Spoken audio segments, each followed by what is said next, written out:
like the points that are on that line and the distance between those points.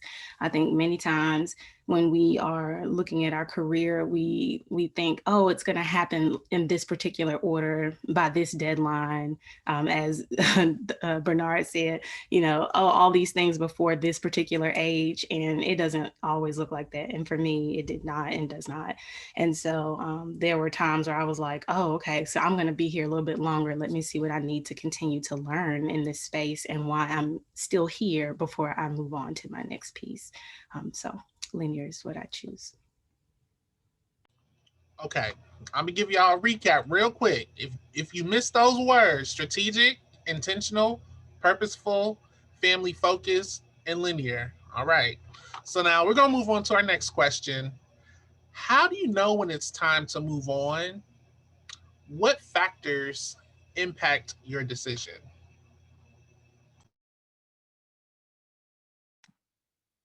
If I can jump in, I'd be really quick. I'd say two things. How are you being a contribution, or are you being a distraction?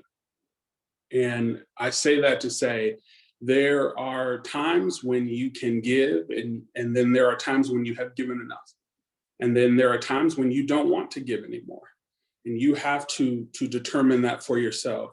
And then there's other times in your career where duty calls, and it's important for you to understand what that is. It's important for you to do you, to understand your bank account, to understand your at home responsibilities, your needs, your desires, your mental health.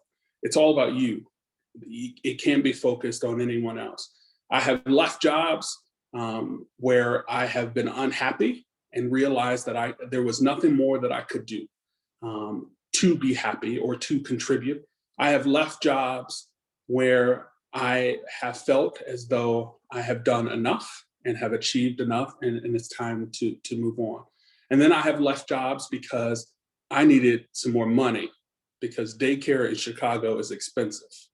And so it's important for you to understand that this is you, this is your journey, and you have to make that decision. But don't sit somewhere and be upset or be angry or let someone steal your joy. Organizations take time to change, and it's much easier for you to go on and move on and try to find something else and be okay with that. Don't let anyone. We don't have enough time, right, to be in this profession. So don't allow someone to sit and steal your joy. You have to do what's best for you.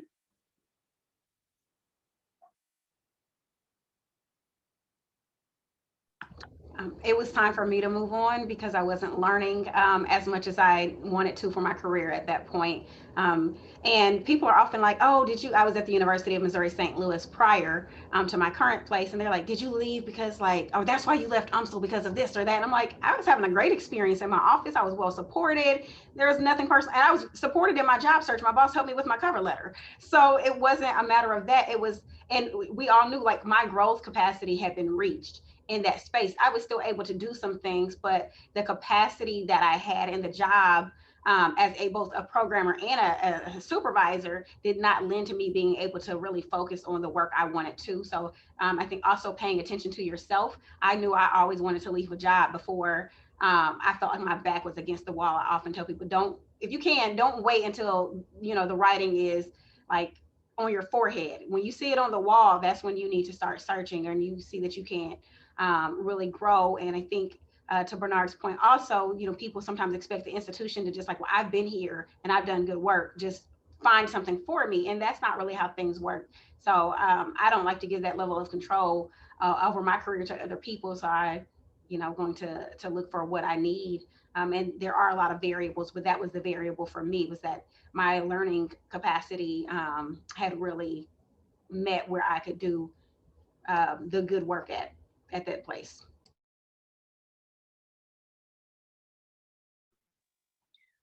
What I'll add to that is for me, it's when not all the time, but if the negative consistently outweighs the positive, I intentionally use the word consistent because there's some days where I'm like, this day at work was all bad. It's just all bad. But that's not every day at work, right? And so when the you don't want to go or log on or log in anymore, when that feeling starts to outweigh the excitement, when you don't feel like the person or the professional that you were when you were excited to have that role or when you first started, then it's time to reevaluate some things. And then also related to what Bernard and Ashley were saying, when the life choices need to line up. An example for myself is my family. My mom lives in California. At some point in time, the life choice that I will choose to make is to live back in California to be able to be closer to my mom. And I'm 100% comfortable with that life choice. I'm clearly transparent about it because I'm saying it on a recorded webinar. So, that's what I would add to this conversation. All the points that were shared, I agree with, and I believe we can move on to the next question. All righty, we will do that. How do you manage a job search with a current career and personal responsibilities? I'll jump in on this one because I really did have to schedule it into my life, just like any other responsibility that I had. Not everybody lives by their calendar, but I'm definitely someone who, if it's not on my calendar or if it's not written down, it's probably not going to happen.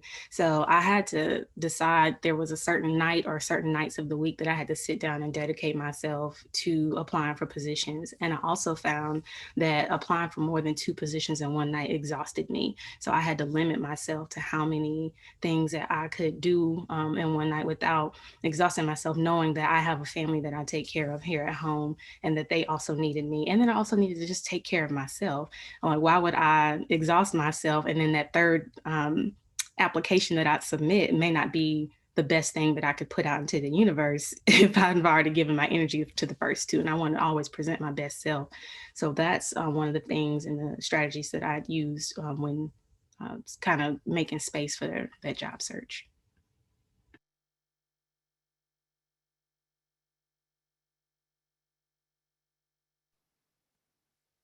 Similarly, I've found that I have to map it out. Whenever the deadline is for the materials, I have to back it up and determine the when. And that is off, early mornings or late nights, depending on what my responsibilities are at my current position and any family partner responsibilities. So mapping it out has worked well for me. For me, certainly, these are other organized people, so having a folder. But going back to being intentional, I don't apply for jobs that I'm not interested in. So when people are like, "Oh, you should just apply for practice," like, no, my time, I can't get time back on practice that I really don't need. I only apply for jobs that I was truly interested in, which means I think for this job search, I don't know that I applied for 10 jobs. I'd have to look in the folder, but that I'm not sure over 2 years that I completed 10 applications, because there aren't 10 things I want to do, or there aren't that many jobs that had all the components that I was really interested in. I knew they existed, but again, I would tell people I'm looking more for a particular experience over a title. So just because something said like a director of student involvement didn't mean it was the director of student involvement job for me.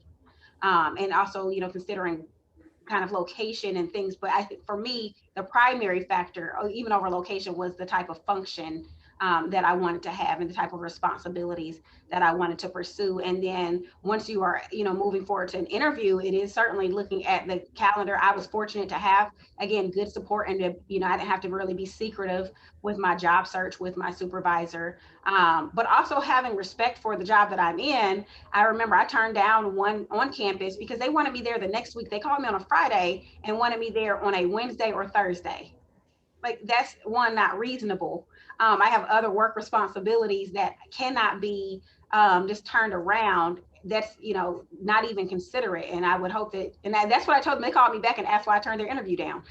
So I gave them a very clear, fair answer. But that wasn't reasonable and did not offer the respect that my job had given me that I would have wanted to give back.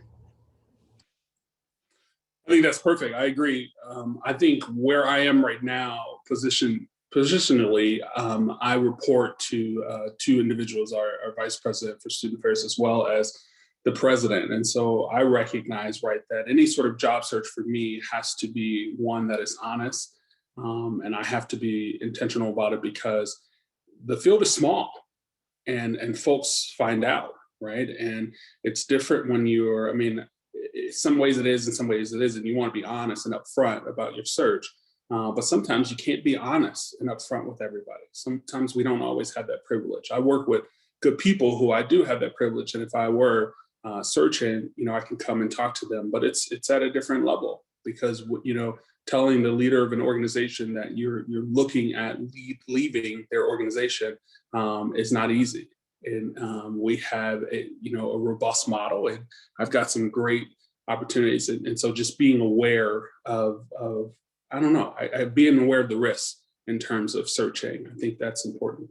But I would say the most important thing, at least I've learned, and how to navigate that is recognizing your networks.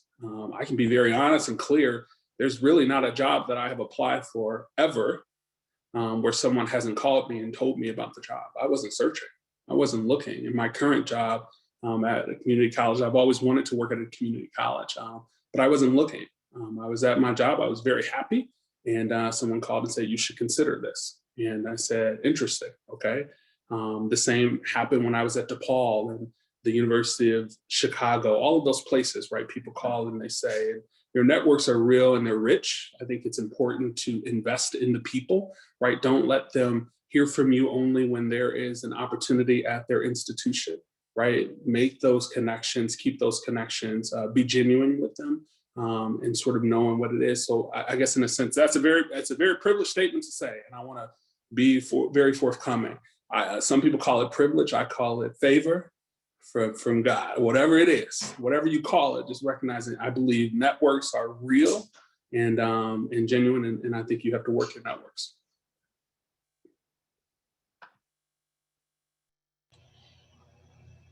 And I think also one additional point that I'll add is, stay ready so you don't have to get ready. I know we often talk in here, keep your resume updated, but are you actually doing that? And with that, we'll move on to our next question. What has been your decision-making process when it comes to moving on to the next level? When is it appropriate to make a lateral move?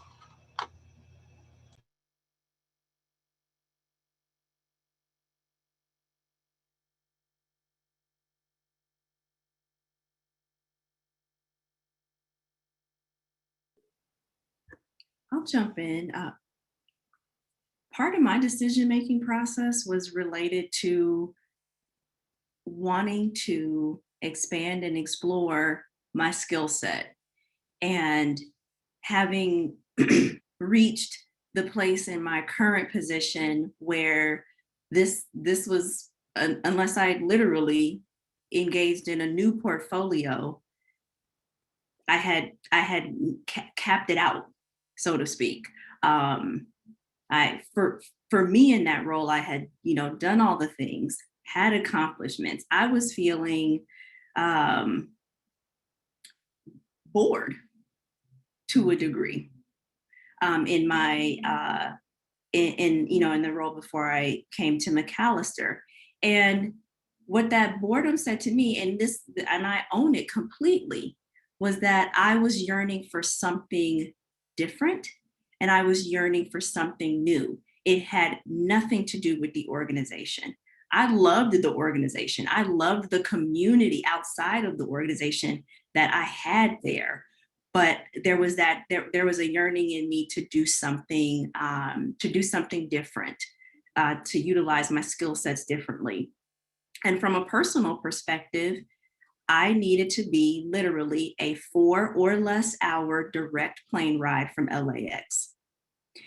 And what I did is I printed out a map of the United States, and I looked at that map and figured out where was the line. And I drew a line and I said, even if that is my personal desire to again be able to get to my mom sooner rather than later, and where I was, which was previously at the University of Vermont, it was 8 to 10 hours of travel to get to Los Angeles. So I drew that line on that map and I said, no matter what, I will only apply to opportunities that interest me on the left side of this line. And I had to stick true to that. And there, of course, because that's how the universe tests you. There was some right side of the line things that looked real good, but I stayed true to that. And that's how I navigated my not only my decision to search, but also where I honed in on regional wise, where to search.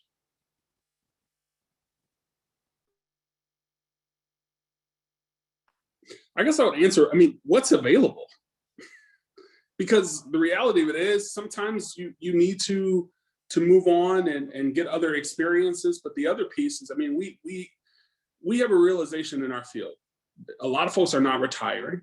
They can't afford to, which means that they're going to be in their jobs and their careers for a longer time, which means it's going to be much more difficult to move up how we want to. The other piece is as vice presidents and deans and all those folks move on or retire, things are being consolidated.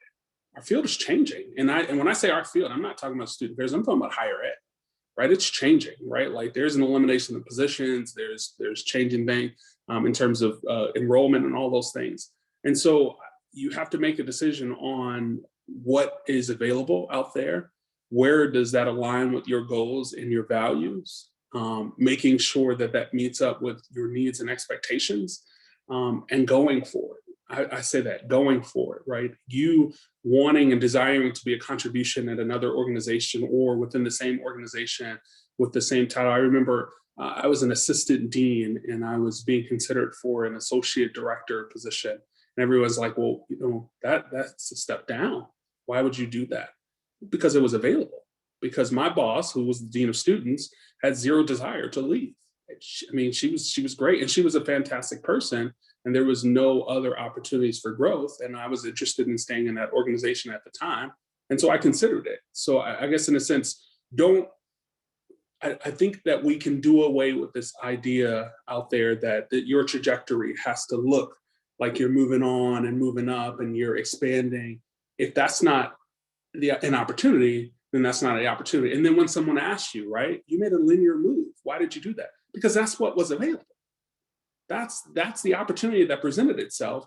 And I went and I left a place where I was being a contribution, and I went and made an even greater contribution somewhere else. Being honest and open with that, I think, really helps you as a candidate. As Dr. Bradley talked about earlier, when you're writing out and making that kind of professional aspiration list, things that you want to accomplish in your career, and you're looking at what's needed in those roles, what skills that you need to develop, are you currently getting the opportunities to build those skills in the role that you're in now? And if you aren't, you may need to move laterally to build that skill in another position before an opportunity for you to move up is available, or before you just really need to take that. And that was some great advice that I'd received about thinking about what's going to be needed at the next level, and am I ready for that? Because just because I might have been considered or hired for the next level doesn't mean that I'm ready or that I have the skills. And I'm not trying to go into an organization messing up somebody's life, messing up somebody's experience. I want to be an asset, not a detriment. So you sometimes have to move sideways before you can go up to continue to get stronger and better. Yeah. Read the job description with that. So that's really Nadia's point of, missing a skill gaps assessment. Like I moved from being an associate director to being an executive director, and there are various executive director roles on this campus, but mine is as a senior leadership member. So I wasn't pursuing a position where I reported directly to the vice president of student affairs.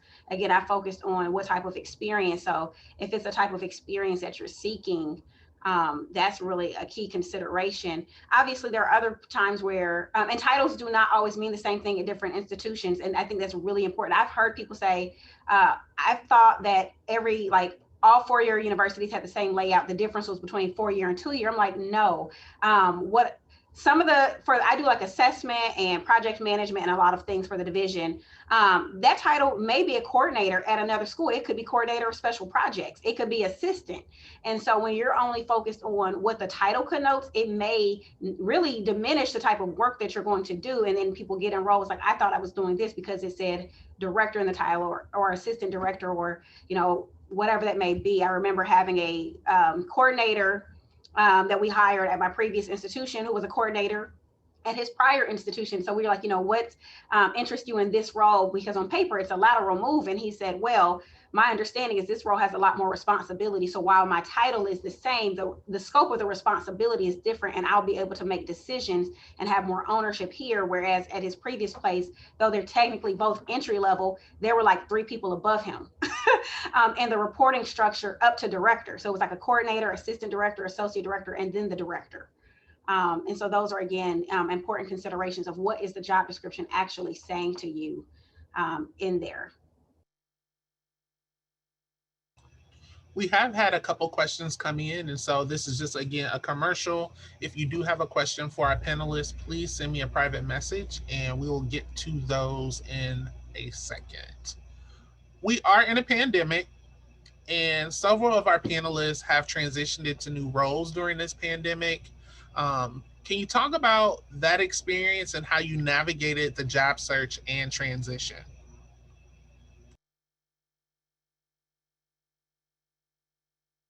Probably went the farthest. I'm not sure about Dr. Bradley, but I relocated 14 hours. So not only was I changing position, but I changed region and everything. So I moved from St. Louis to New Jersey.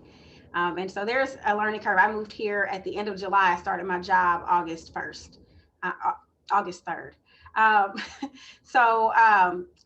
actually this first round interview was March 20th. So I was planning to take that day off as a mental health day. It was the first one I could get on my calendar. I had scheduled it out in like January, and then everybody was taking the day because that was, for many of us, the first day that we were working from home. And so that was a really interesting process. And of course, everything ended up being virtual. I did not see the campus. I just did what I could to, look online and collect what information I could and kind of look at the photos. But the aesthetics of the campus wasn't a drawing factor for me anyway. And so just having some understanding and being able to get insight into more of the geographical context, because I had really very little geographical context for New Jersey.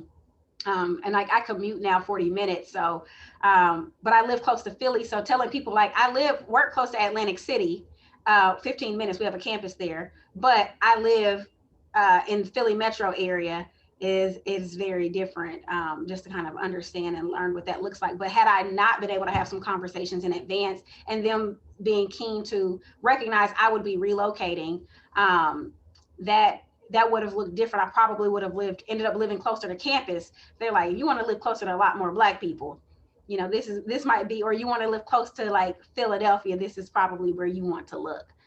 So, asking the questions that I need to ask. And I also had to advocate because, not hardcore, but the start date they initially wanted was much sooner than I was like, I just want to remind you all that I am relocating 14 hours away. So I can't just start in 4 weeks. That's not realistic.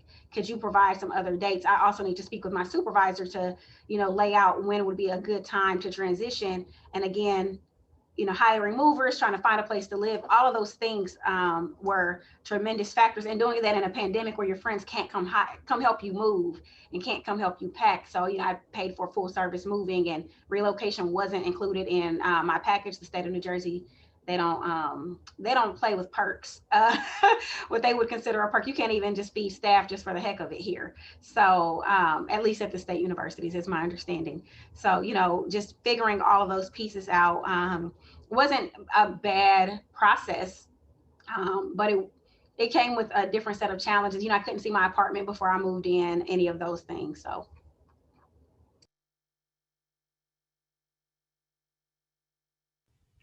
I also started a new role during the pandemic, but the hiring process and the application process all started beforehand.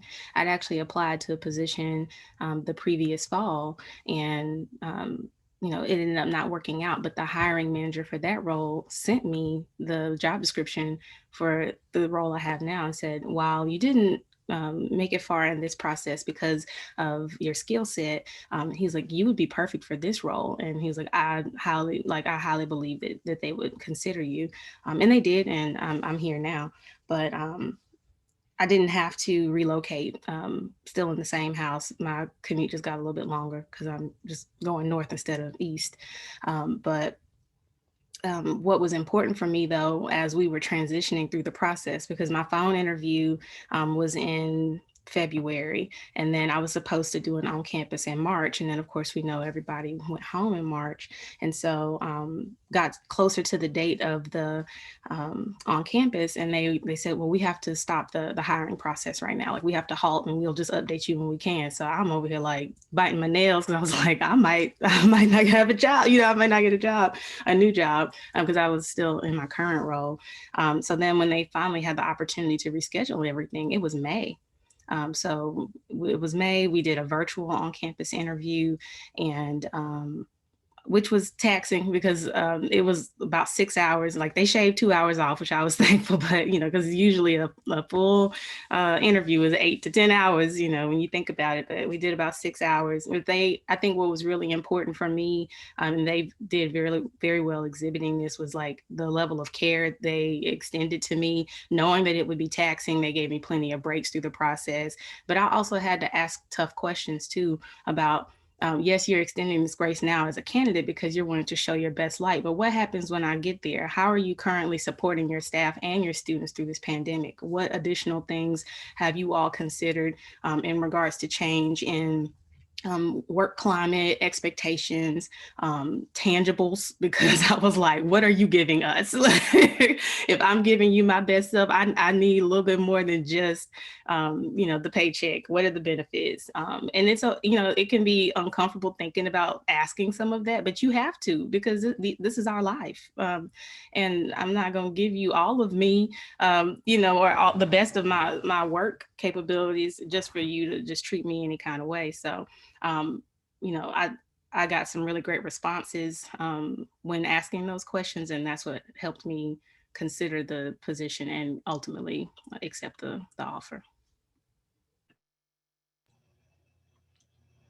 In a field where job hopping can have mixed perceptions, how does one navigate wanting to job search, but also not wanting to burn any bridges along the way?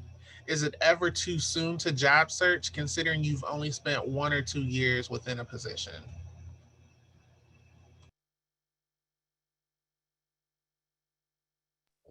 I think that's very circumstantial of what's driving you to depart. If you're in a bad situation, it is toxic or something, you just have to go, right? Like you can't worry about burning bridges. They've already sounded, if that's the case, like the bridge was maybe never even built to burn it.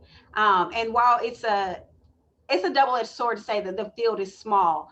So while it is small, like a lot of people know, everybody's not always talking to everybody And it is important to realize, like, that means you may also have people who are in your corner that will advocate for you, because where this person might say something, you know, negative about you, you have people that will speak to, you know, what you have to offer in very positive ways. And so not withholding yourself because something may not be a good fit, may not be a good opportunity.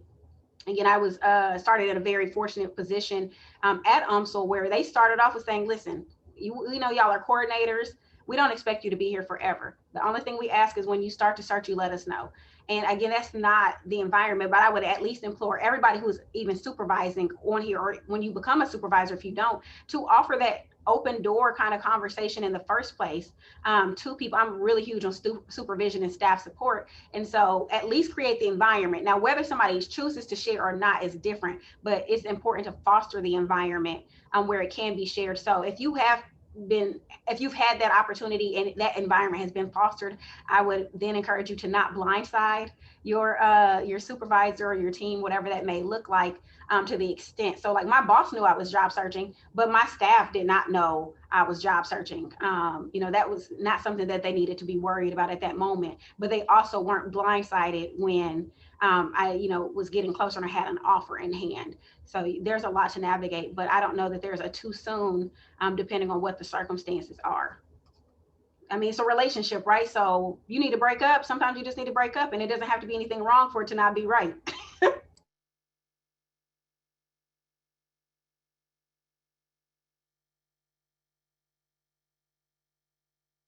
I think I can add to that. If you think that it's hard, I think the hardest things that I've noticed is in a job search, two pieces. One, stop looking at higheredjobs.com if you're not ready to get a job.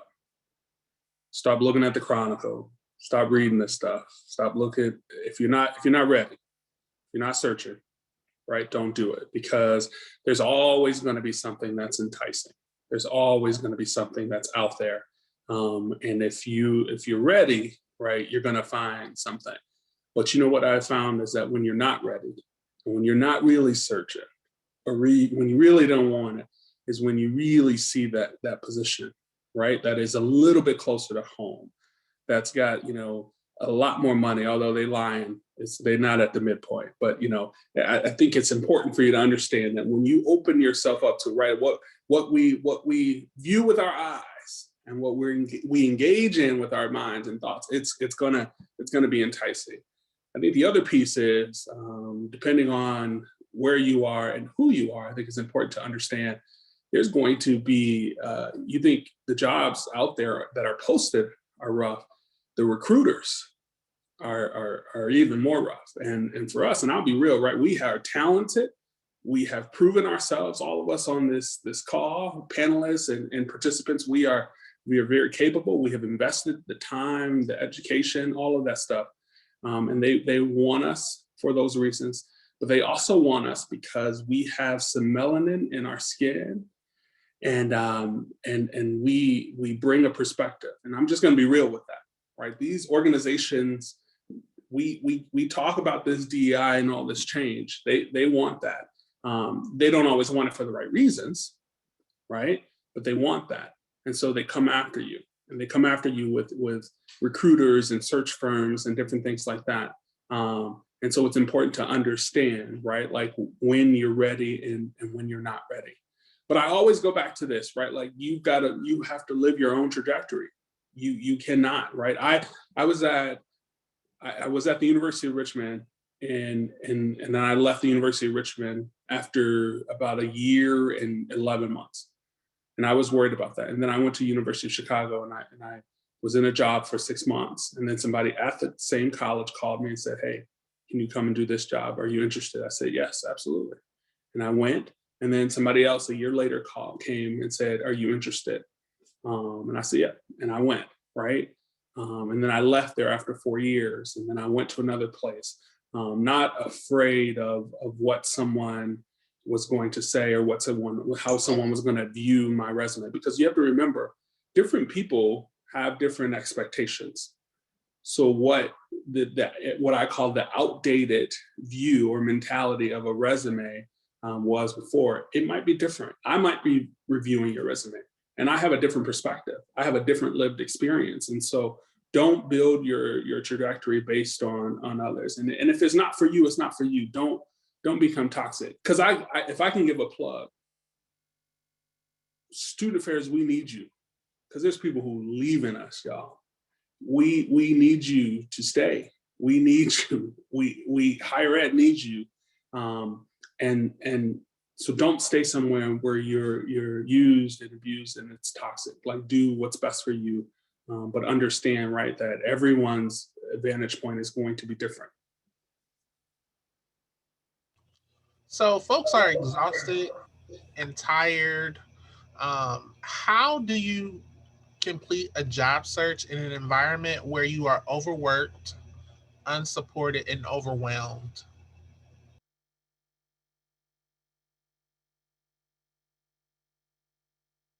Listen, take a nap when you get home and get to it, okay? Because all you're going to get is more tired and overwhelmed. You're going to have to find some energy. I don't have all the answers. And again, I was in a good space. Though I was tired, I did not want to be a programmer at all anymore. I was good at it, but I didn't want to program anymore. I did not want to. I love students. I wanted to work in a different way with students. I did not want to be first line, Mama Ashley, Auntie, first person every day person to students anymore. So you have to dig in and make that time. And as they spoke to, building the time in, that Dr. Bradley and Nadia spoke to, building the time in to say, okay, when is this application due, and working backwards. One application doesn't have to be done in a day. You may complete the electronic portion in one part of the day. And listen, copy and paste those answers into a sheet. Be strategic and work smarter. You know what they're going to ask you. Some places I've applied to have had really good processes, and they'll try to fill in from your resume, and then you can edit from there. But copy and paste those answers the first time you do it, and then drag and drop as necessary. But you don't have to fill out an application all in one day. That way you can also ask for help and get some feedback so you can ensure that you are producing strong materials. Hopefully you have mentors, friendtors, who are your peers that can assist you in the process so that you can get that application done when you're tired, and let people know you're searching in part so they can push you along. Where are you at with this? Have you completed this? Do you need me to take a look at this? Now, when's the deadline again? Okay, so when are we working on this? Find your folks or identify those folks that you have that are going to help you get through the process.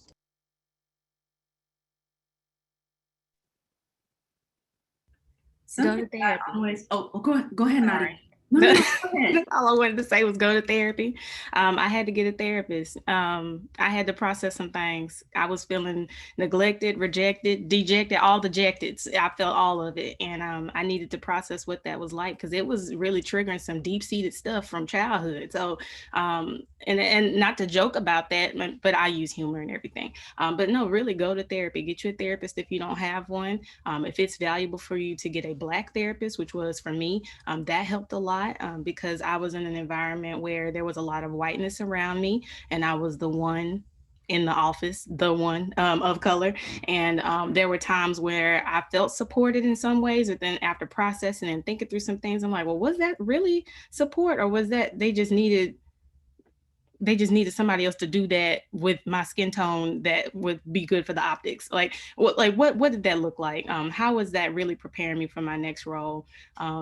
And so there were a lot of things that were being said, and in my mind, I was like, oh, well, this is preparing me for that next role, but how much is too much? And only you know that, and you have to be able to know where your limits are, and you'll know when they are. Like when you probably start trying to convince yourself, oh no, I'm not tired. No, I'm good. No, you tired. It's okay to say it, and it's okay to tell people I'm tired and I need to slow down, or I need a break.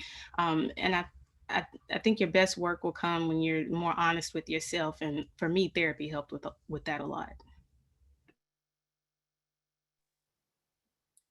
I echo what both Nadia and Ashley say. It's the internal self part of it.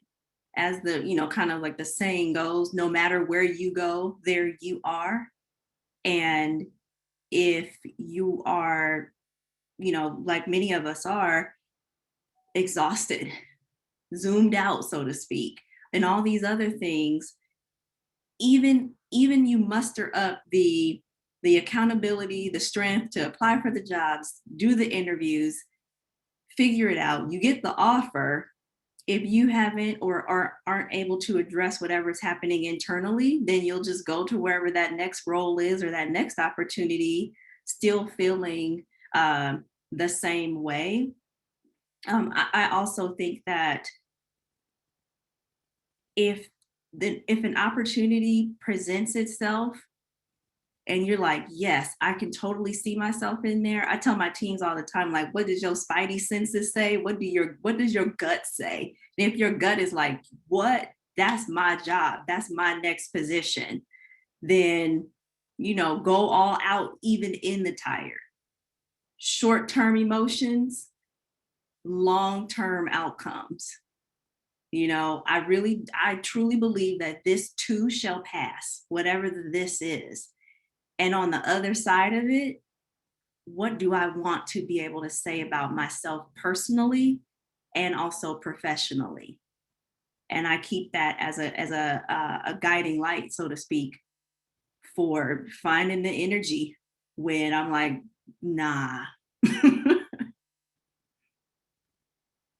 So we are coming close on time. However, there are two more really, really good questions that I would love for us to get through. The first question is, how do you develop networks while we're still virtual?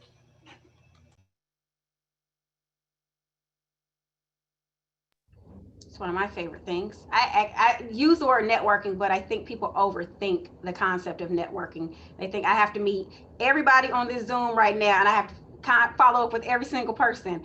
And that's not the case. You heard something that you really liked in the chat and you're like, I'm not sure if it's Takia or Takea. I had a student whose name was the same, but Takea. And you're like, I really like what she was saying. You can search her, find private message that person now. I'd love to follow up. And then actually follow up. I think particularly with millennials, we love to talk about how flaky we are and wear that like a badge of honor. Yeah, invite me, but I don't really want to come. Like, you do that with your relationships, it's going to be faulty. So when you actually want to follow up with somebody, actually follow up. I'm quick to say, and I know it throws people off, we should catch up sometime. I'm like, okay, when would you like to do that? Like, let's go ahead and pull our calendars out. It doesn't have to be tomorrow. It doesn't have to be next week. It can be in a month.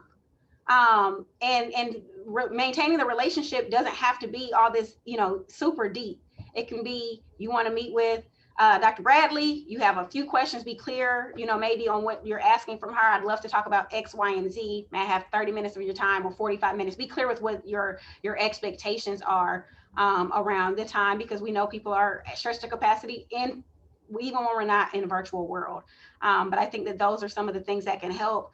And then your touch points don't have to be every single day. It can be engaging with that person on LinkedIn and their content or keeping up with it, sending them a quick congratulatory note or a text if you have a relationship. Or Nadia and I actually know each other from when we interned 10 years ago in Texas, and we met and then became Facebook friends. So we kind of just keep up that way. But I feel, don't add me on Facebook. I don't like people who are, I don't know, in real life adding me, but so that's not a call for that. But you can add me on LinkedIn. But, if we are able to keep up, and so I can always, just follow up or kind of see what's going on, but take the time to be intentional from time to time. If I so chose, and say, hey, I see you're in this new job. I didn't realize that you changed this. What's that like? I have a mentee. Maybe you want to make a connection for somebody else, but it doesn't have to be all the time. It can be informal. I always offer people out of office hours. So particularly my mentees, they mostly see me like in my bonnet. We can meet at 9, but I'm in my bonnet at that point, and they're fine with that. As long, I'm like, if you're fine, I'm fine. So yeah, we can meet on a Saturday at 2 if you'd like. It doesn't have to just be within the 8 to 5. That's what's comfortable for me. It may be different for others, but you won't know until you ask.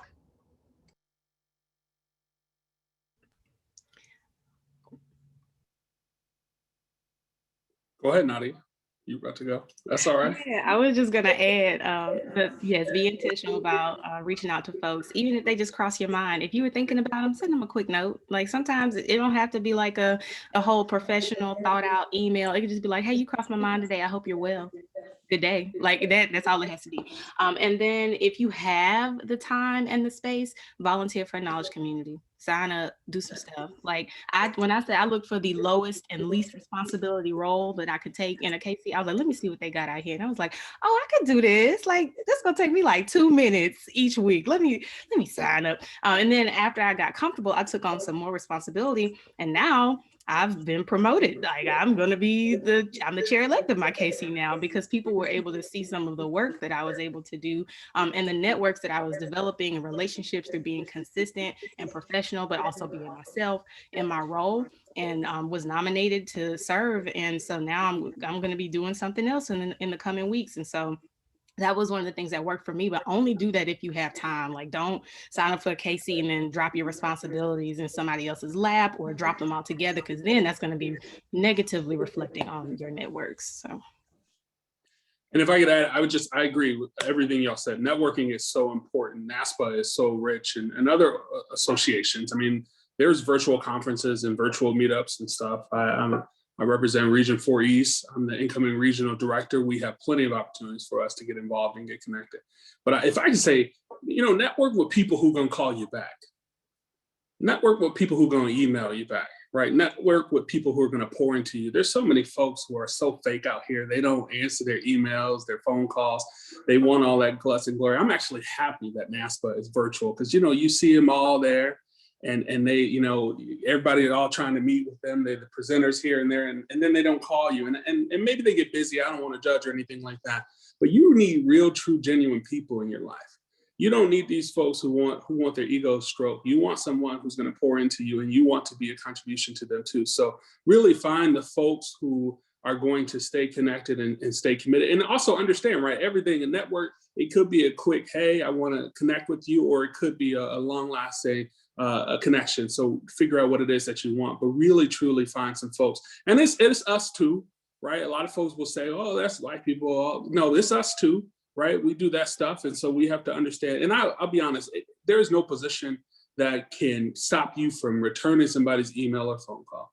That is just them not being interested in pouring into that relationship. So move on, right? And know when to move on. It's the same thing as a job.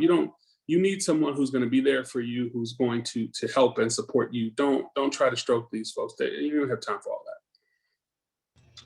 Our last question, I'm kind of going to remix it a little bit to be conscious of our time.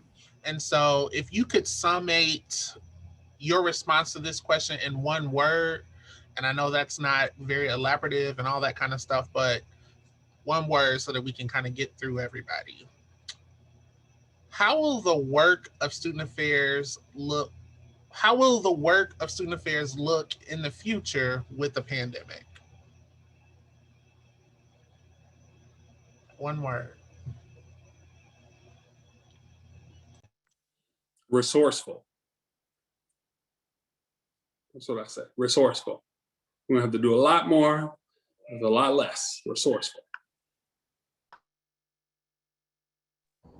Flexible, I hope, both for students and for staff, to acknowledge that we can do things in different modalities, and we can be more attentive to people's personal lives, and give them options that don't always require them to have to be in the office or to have to, run things live.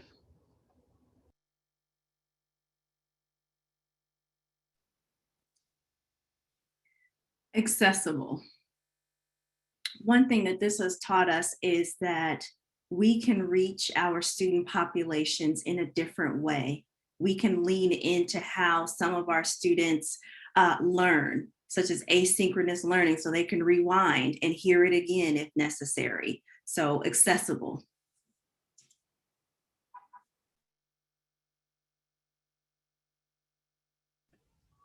I'll just offer creative.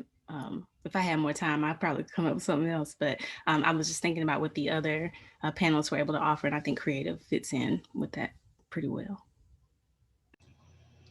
So that concludes our panel. I would like to thank you all for attending our panel discussion that we had here today. We hope that you're able to leave with newfound information, talking points, and things for you to reflect on. I know for me personally, one of the things that really stood out was the aspects of networking, as well as friend tours that Ashley talked about. So I'm going to take that and run with it all the way around the track a couple of times. And so as we conclude, the African American Knowledge Community will be hosting another event on March 12th entitled Say It Loud, I'm Black and I'm Proud, bringing your authentic self to the workplace. And so if you liked our discussion that we had here today, we're going to be providing another avenue for you all to learn more about what it means to show up as your true authentic self. So aside from that, please like, share, follow, and subscribe the African American Knowledge Community. Please find our panelists on LinkedIn, not Facebook, but find them on LinkedIn if you have other additional questions that you didn't get a chance to get out today. And I just want to wish everyone a happy weekend, and thank you so much for choosing to spend your Friday with us. Have a good weekend. Thank you. Thank you, everybody.